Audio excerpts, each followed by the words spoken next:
Luna here, and we're back with what should be a harder Oblivion challenge run this week. Can you beat Oblivion with only magic damage, the Atronach Birthsign, and no consumables? This is a more difficult version of a run I started a few weeks ago. I tried playing with only the magic damage and Atronach sign restrictions, but the run was too easy because we had access to so many Magicka restoring consumables. Welkynd Stones completely restore our Magicka, and while they don't respawn, there are more than enough of them scattered around Ayleid ruins to finish a run. On top of that, making Magicka potions is simple. If we master alchemy, we can make them with nothing but flax seeds. Speaking of flax seeds, because restoring Magicka is their first effect, eating them restores Magicka, even if they're raw, and massive quantities of flax seeds can be harvested near Skingrad, Kvatch, and Anvil. After demonstrating these effects, I loaded a previous save, so no rules were broken. Speaking of the rules, we must pick the Atronach Birthsign during character creation. We can only do magic damage. No staves, allowing them would negate the challenge of our limited Magicka.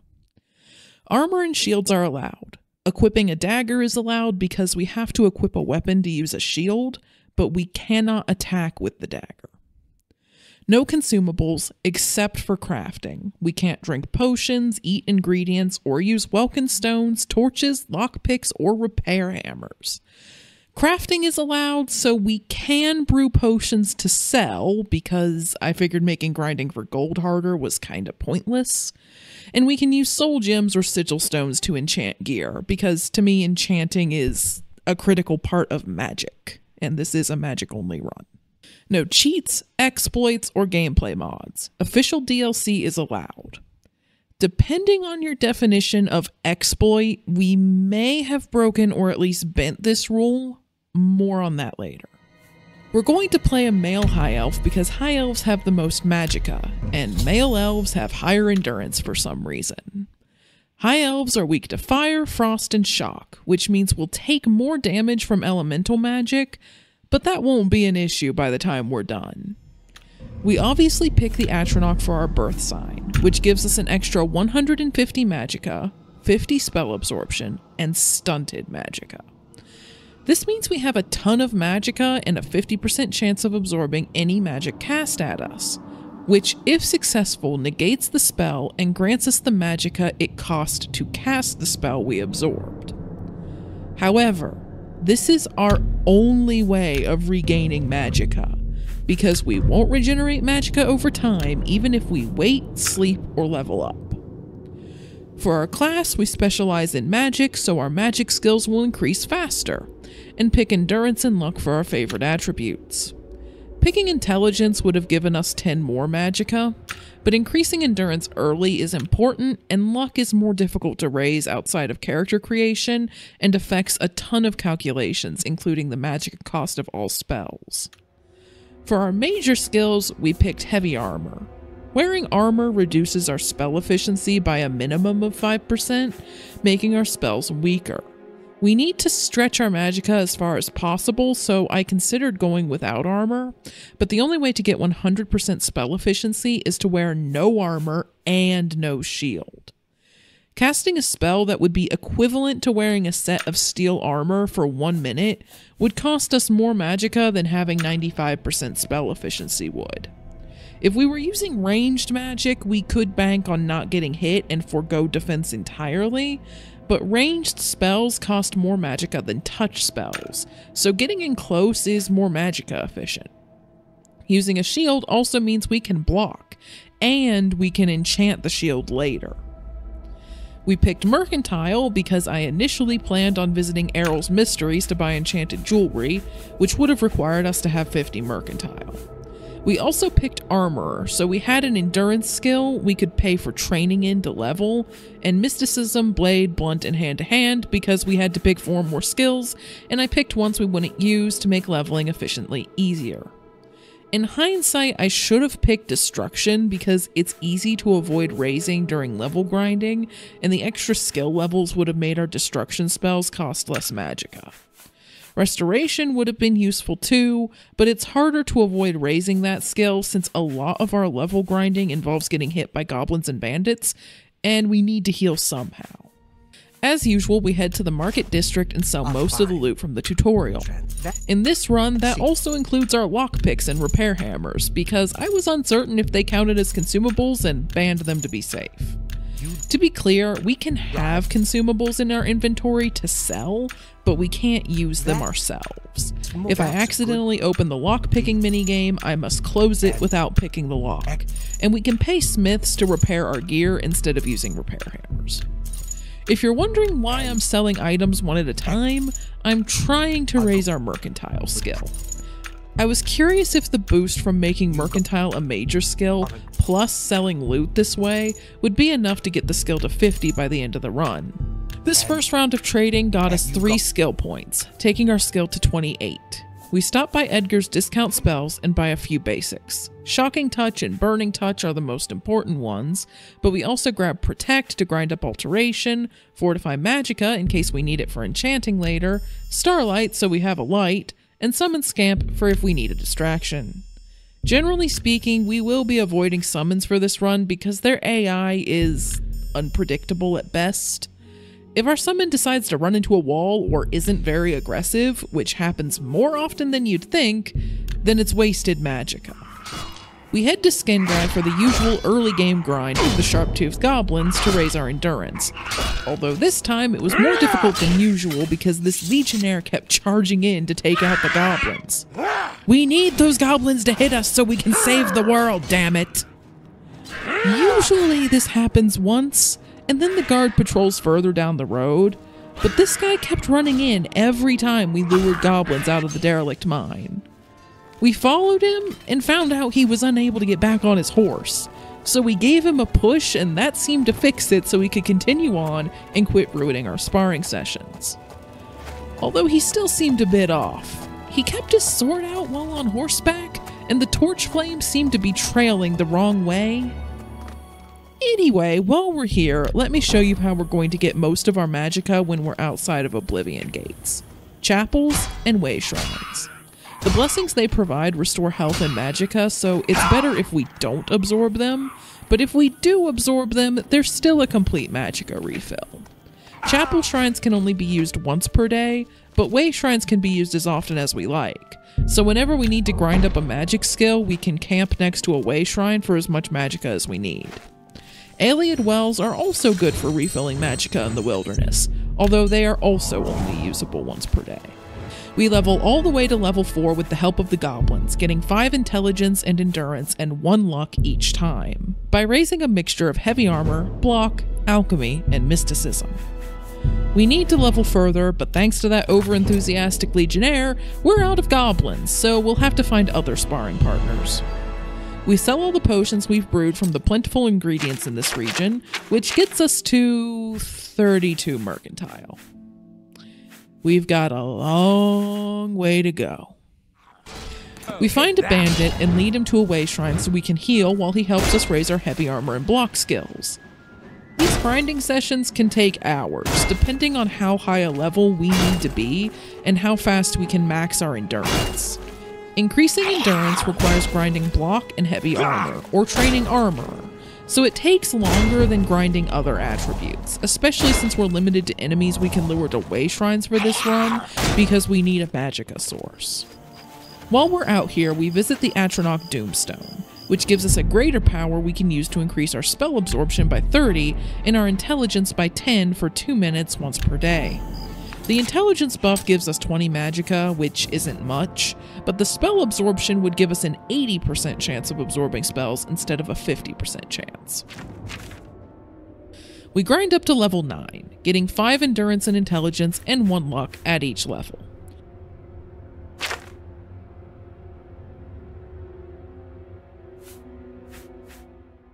Level 9 is enough for latent Sigil Stones to appear and, due to an oversight on Bethesda's part, gives us a chance of finding one of the best amulets of absorption in the game. More useful items don't spawn until level 12, at which point we'd go to level 13 for better Sigil Stones.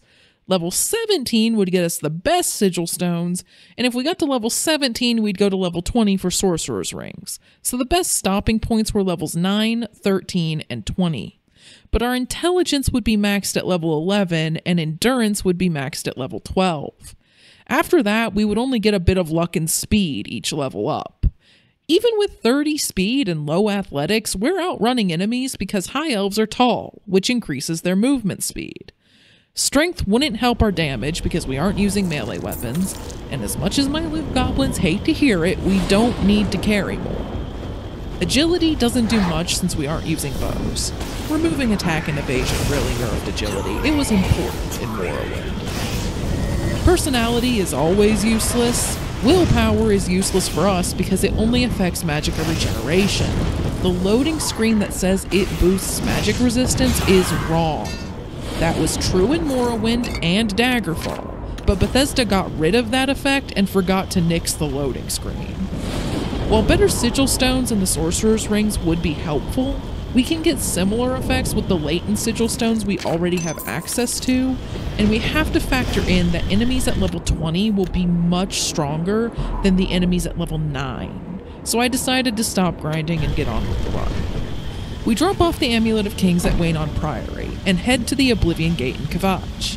Figuring out how to get Magicka in Oblivion Gates was a bumpy process. The Magicka and Blood Fountains were obvious options. In fact, the Blood Fountains were better than the Magicka Fountains if our spell absorption triggered. But the fountains take a while to regenerate, and they don't regenerate if we're in another room or if we skip time by waiting. We had to wait in the room they were in real time. Needless to say, this was tedious if all the enemies in the room had been eliminated, and dangerous if any were still kicking. It didn't take many enemies to burn through our Magicka either. Stunted Scamps and Dremora Churls went down easily, but regular Scamps, Clanfear Runts, Flame Atronachs, and Dremora Caitiffs were common, and they took anywhere from a quarter to half our Magicka each. There were also Dremora Kindvals, but thankfully those were rare. This is why I didn't want to level further. We can absorb some Magicka from Scamps, Dremora, and Flame Atronach spells, but we only have a 50-50 chance of absorbing any given spell unless we use our once-a-day power, and only the Dremora spells gave us a decent amount of Magicka. What we really wanted were Dremora with enchanted weapons, because we can absorb enchantments as well as spells, but their weapons run out of charge, so we couldn't lead them around forever. However, there are a few ways of regaining Magicka that took me a bit longer to find. I didn't read the wiki tips for spell absorption until after the run was complete because let's face it, half the fun of these challenges is watching me bumble around. Spittle sticks release a cloud of pollen that drains speed, and apparently it's a magical effect because we can absorb it. If we found a field of spittle sticks, we could run through them huffing poisonous pollen to slowly regain Magicka. Lava and these fire mines do not count as magic though, so we can't absorb those. In fact, with our weakness to fire, they're pretty nasty. I wasn't expecting the lava damage to be absorbable. That would be way too powerful, and we couldn't reflect it during the reflected damage only run either, but I was surprised we couldn't absorb the mines fire. However, the firebolts from the turrets could be absorbed, and they were by far the best way for us to regain Magicka. If we cleared the area around them, we could wait to heal from the damage any unabsorbed firebolts inflicted. We didn't have to move away because the turrets don't count as enemies, and apparently they don't fire at us while we're waiting. Once I figured this out, our first goal in Oblivion Gates was to find a turret and clear out the enemies near it so we could use it to regain our Magicka. We find the Sigil Keeper with the key we need. He's tanky, and unlike most Dremora, he doesn't seem to have any magic. I don't think I've seen him cast a spell on any run so far. So it takes almost half our Magicka to take him out. But as usual, he doesn't do much damage.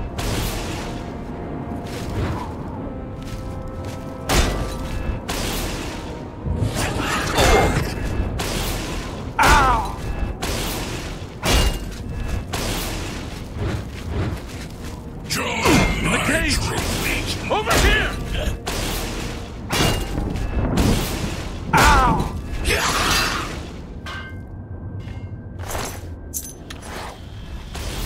On the way up the tower, we run into a Dremora caitiff who happens to be a mage. These guys are simultaneously the best and worst enemies for us to run into, depending on how they behave. If they're aggressive and attack us with spells, they can recharge our Magicka almost as much as a Dremora with an enchanted weapon can. But sometimes they summon a scamp and run away. They're just fast enough to outrun us, and they often move out of range of our spells, leading to missed spells and wasted Magicka. Luckily, their pathfinding usually doesn't take long to break, and they're easy to corner once they start running into waves. Now for the part of the run that may break the no exploits rule. We save at the top of the tower before we take the Sigil Stone, take it, and check its enchanting effects. If it doesn't have spell absorption or fortify Magicka, we reload and take the Sigil Stone again, which generates a new stone with different effects. Going by the number of times I had to reload, if we hadn't save scummed, we could have closed every gate in the game and not gotten the right effects. And I wouldn't have gotten this run out on time either. I wish we could use the enchanting altar instead, but even latent Sigil Stones have more powerful effects than we can create with grand soul gems. The spell absorption effect is also only available via Sigil Stones. We went through 8 gates to get the stones, and for most runs, the enchantments wouldn't be useful enough to justify doing that over using pre-made items. If Sigil Stone save scumming hadn't been allowed, we would have gotten to level 20 for Sorcerer's Rings, which we would have bought from Errol's Mysteries, or we would have stayed at level 2 to keep the enemies weak so we didn't need enchantments. I just think it's boring if every run stays at level 2. In this case, save scumming Sigil Stones made level 9 viable, and to me it isn't that different from save scumming or waiting in front of a dungeon or store to get the random pre-made items we need. But let me know how you feel about it in the comments. And for anyone worried, no, I won't use the Chameleon Sigil Stones. My dry bread already did a full Chameleon run, that's been covered. We get a Sigil Stone that can fortify our Magicka by 30 points after a few tries, and close the gate. We try letting Savlian and his guards handle the fighting in the square, but they do a spectacularly bad job. Savlian spends most of the battle unconscious, and all but one of the other 3 guards goes to meet their ancestors. We're forced to spend some of our precious Magicka clearing the first square, but we don't have to help them go any further. The heir to the throne, Martin, is in the chapel and will follow us to Welkynd Priory once the square in front of the town gate is clear.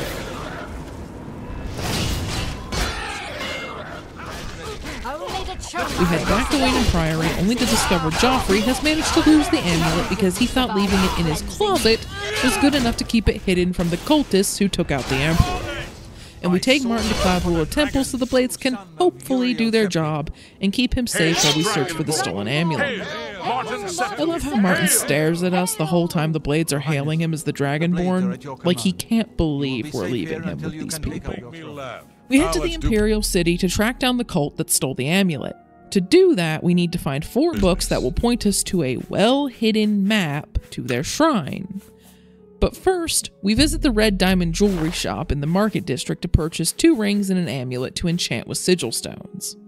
Unlike Morrowind, the quality of the item doesn't affect enchantments, so we buy 2 brass rings and a brass amulet. We go into the wilderness to look for Oblivion gates so we can get our Sigil Stones. Forgive me for skipping through most of this. We haven't leveled, so the enemies will be the same as the ones in the Kvatch Gate. However, I do find out that if we have less than 30 Magicka and unequip and re-equip a piece of armor with the Fortified Magicka enchantment, it will give us up to 30 Magicka.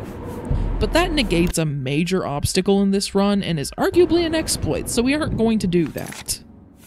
We also have to get into the Mystic Emporium so we can buy mage tallow candles for the spellcrafting altar in the Mage's Tower DLC. Unfortunately, due to a bug with the Mage's Tower and Fighter's Stronghold DLCs, the Mystic Emporium is permanently locked. However, we can go to the Tower Doomstone on an island near the Imperial City waterfront and get the Warden Key power, which will allow us to open a hard lock once per day.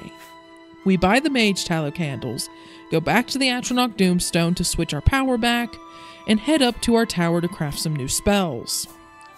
We don't make anything too fancy. Direct damage is usually the most Magicka efficient way of dealing with enemies. We make a more powerful healing spell in case we need it, although we try to avoid healing in combat and wait for free healing instead.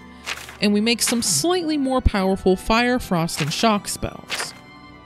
We also add a weakness to magic effect to them. Weakness effects can be weird in Oblivion, but if I'm understanding this post correctly, as long as the weakness to magic effect is applied last, it isn't reapplied until after the damage happens. So if I cast the spell again before the weakness wears off, it will increase the damage on the second cast of the spell. And if I cycle between the 3 spells, I think they stack. Even if I'm wrong, the weakness to magic effect barely increases the Magicka cost of the spell. We've now obtained our spells, and we've enchanted all of our armor and jewelry, 2 rings, an amulet, gauntlets, boots, greaves, cuirass, helm, and shield. We have 4 Fortify Magicka enchantments and 5 Spell Absorption enchantments, granting us 120 Magicka and 50 Spell Absorption respectively. This means we have 100% Spell Absorption passively now. I told you our weakness to elemental magic wouldn't be an issue by the end. We return to the Imperial City and meet our contact, Boris. He was one of the guards that failed to protect the Emperor and landed us in this whole mess. And he's supposedly been tracking cultists from the bar. Well, at least he takes out one cultist and we find the first book we need to find the shrine. To obtain the other books, we follow Boris to a meeting with some cultists in the sewer. Boris gets spotted and blows our cover, so we have to fight the cultists. As usual, Boris does not survive the fight.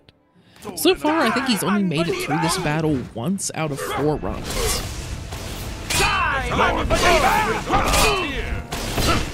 The dawn is breaking!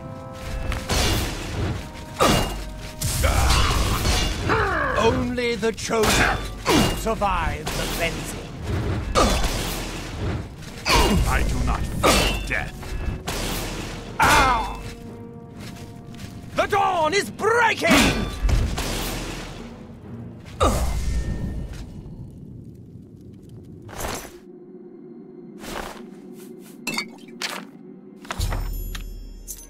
The books lead us to a glowing red map that's just off a main path in Green Emperor Way, the area right in front of the Imperial Palace. I still don't know why we needed a secret message from books to find this, but moving on. The map leads us to the Mythic Dawn Shrine we need to raid to retrieve the Amulet of Kings. The raid on the shrine was dicey. We started the fight immediately. We have to go loud eventually regardless, and we really needed to keep our equipment. There were a lot of enemies, and while they weren't that strong, their sheer numbers were too much for our limited Magicka. There were spellcasters, and they restored some of our Magicka, but it wasn't enough to take out all of them. In theory, we only needed to fight through the main chamber and grab the Mysterium Xarxes, the culty book their leader, Mankar Cameron, left behind when he teleported away with the Amulet of Kings. Once we were in the tunnels, we could run past the cultists and escape as long as we didn't get cornered by a bunch of them. Which we definitely didn't do. Nope. We knew where we were going. We didn't get lost. Now we need to get a Daedric artifact so Martin can perform a ritual to follow Mankar Cameron. For once, Joffrey is going to help us. Unknowingly.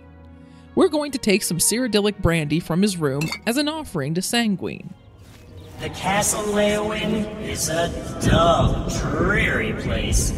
The mistress is an especially somber soul, and tomorrow she will hold another excruciating dinner party. I want you to liven it up. Use this spell on the Countess and her guests. I think it will make the party much more interesting. You should probably try to be inconspicuous, or they might kill you. Oh, and the party is by invitation only. You'll have to find a way in. Have fun. Getting into the party isn't that difficult. Even with our low personality and speechcraft skill, the fame from closing those Oblivion gates, plus a round of the speech minigame and one bribe, gets the guard's disposition high enough to let us into the party. According to the wiki, our equipment needed to be considered upper class, but it wasn't clear on exactly what that meant. Our armor is very valuable because of the enchantments. Maybe that helped? Regardless, we got in and used the spell Sanguine gave us, Stark Reality. Bastards. Well, it certainly made the dinner party stark indeed. Everyone, including us, lost all their equipment and apparel, and the guards were not happy with What us. do we have here? Because we had also lost all our gold, pay we with couldn't your pay a blood. fine, so we resisted arrest and fled Welkynd in our birthday suit, or as close to it as this game allows anyway, with the guards on our tail. Once we make it back to Sanguine, he gives us his artifact, the Sanguine Rose. We also get all of our equipment and gold back so we can go pay our fine. We waltz into the Imperial City prison, It's all over, announce ourselves to the lawbreaker. guards, Your pay our spree is fine, ended. and head out. Although some Mythic Dawn assassins ruined our exit. Paradise awaits me. I never thought to see this again.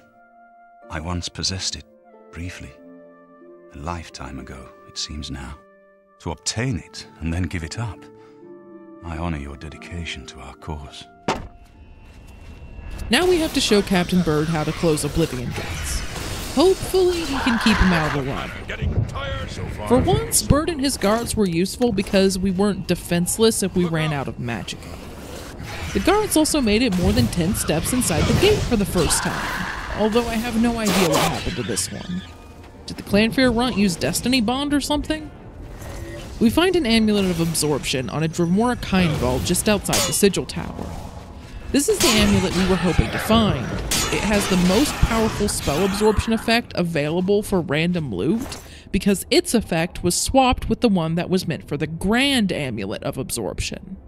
The unofficial Oblivion patch fixes this, but the official patches don't, and I'm not complaining. This amulet gives us enough spell absorption to have another Fortify Magicka enchantment, while still having 100% absorption. Don't worry guys, this is all part of the plan. The other guard makes it into the tower.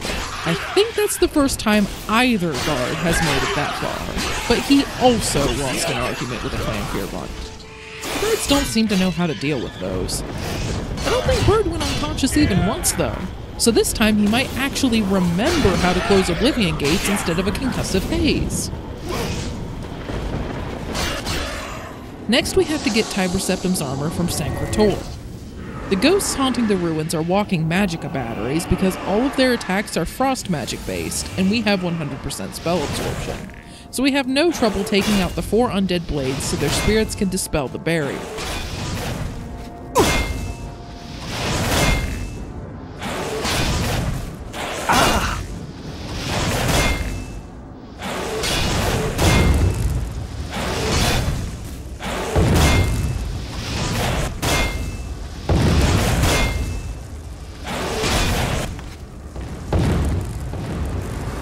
Just let me push past our ghostly entourage.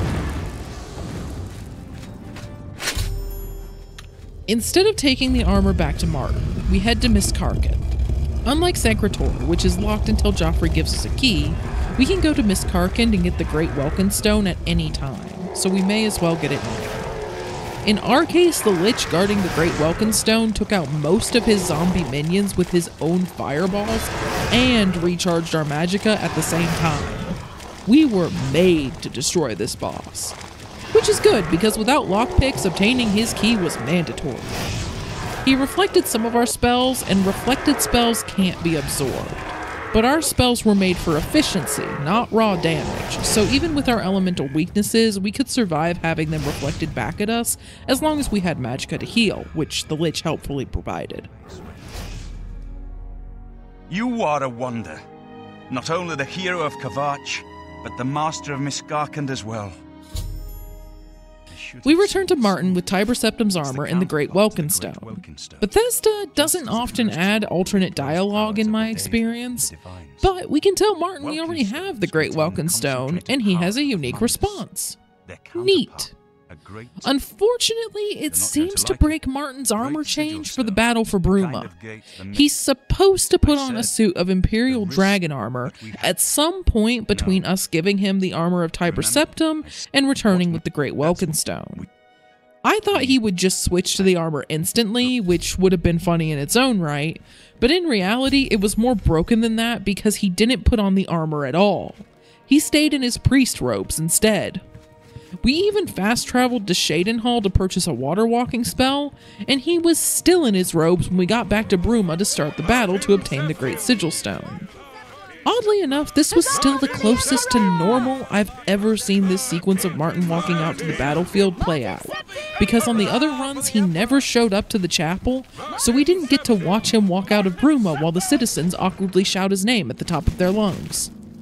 It still broke after he got to the city gate because he didn't appear outside the city or on the battlefield in front of the Oblivion gate for ages, and I was worried we were soft-locked. But he eventually showed up. Once he got to the battlefield, he put on his helmet. I think that worked because he doesn't put on the helmet until the start of the battle anyway, but the rest of his armor didn't appear with it, so he led the battle in nothing but a helmet and robes. This made it harder to keep him alive. He has healing spells, and thankfully we're at level 9, so most of the enemies weren't that strong. If this had happened at level 20, it would have been a nightmare.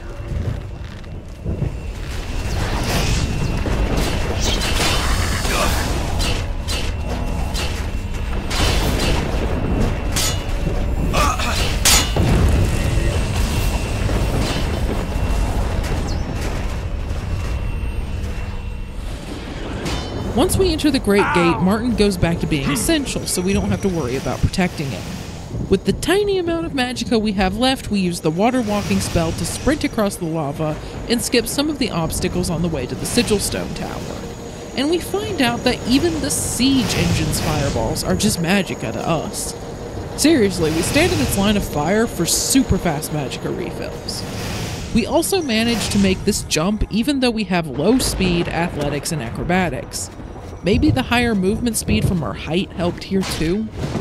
We run past most of the enemies as usual because we're on a time limit to close this gate, but we do have to stop to fight the Sigil Keeper near the top of the main tower because for once we need the key he's carrying.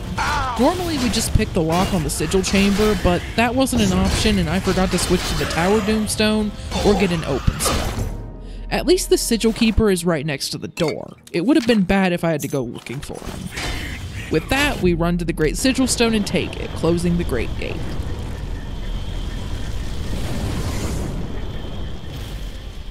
We now have all the things Martin needs to open a portal to Mankar Cameron's paradise so we can recover the Amulet of Kings. This time, the fire sword the Dremora with the Bands of the Chosen wields is useful instead of annoying because we can absorb the enchantment to restore our Magicka. We put on the bands, enter the cave, go along with what should have been a trap but somehow isn't, and make it to Mankar Cameron's throne room for what is, for all intents and purposes, the final battle of the run. Mankar can reflect and absorb our spells, but some of our spells will get past his defenses if we keep at it. The problem is that he has a powerful healing spell, and he isn't afraid to spam it. So we have to get enough spells through in quick succession to overpower his healing. Thankfully, the spells he and his daughter aim at us keep us charged with Magicka, and only his son can do damage because he's the only one using a weapon. So even with some of our own spells getting reflected back at us, we weren't getting hit that hard. We start cycling between our fire, frost, and shock spells in an effort to get 2 or even all 3 of them on Mankar at once to overwhelm him, but he keeps running away and ducking behind his children, so it takes a while to pin him down. We finally hit him with a spell while he's at low enough health that it knocks him down, preventing him from healing and sealing his fate. We retrieve the Amulet of Kings and return to Tamriel as Mankar's paradise falls apart. Now we just need to get Martin to the Temple of the One in the Imperial City. In theory, we have to protect Martin from waves of Daedra on the way there, but if we run ahead until Mehrunes Dagon spawns, Martin will stop fighting and focus on healing himself and following us, which makes this part nearly impossible to fail. We get Martin to the temple so he can become a dragon and cast Mehrunes Dagon back into Oblivion, ending the invasion and winning the run. This run was pretty tough, especially early on before we had all of our enchantments and figured out the best ways to get more Magicka inside Oblivion gates. Even after that, we ran out of Magicka at bad times. When we ran into the Great Gate, we barely had enough Magicka left after defending Martin during the battle for Bruma to cast our Water Walking spell, and we couldn't take out all of the cultists at the Mythic Dawn Shrine. There were also more than a few occasions we had to run around spittle sticks or fountains, dodging enemies and screaming until we scraped together enough Magicka to fight back. If it was more difficult to run past enemies, this run would have been brutal, but most of the mandatory fights we're actually locked into involve enemies that use a lot of spells or enchanted weapons, which made some of the major battles easier than dealing with random enemies. It was an odd run, but a fun one. Feel free to post ideas for runs in the comments. It's always helpful to hear what you guys want to see on the channel. Thanks for watching. I'll see you next week with another challenge run.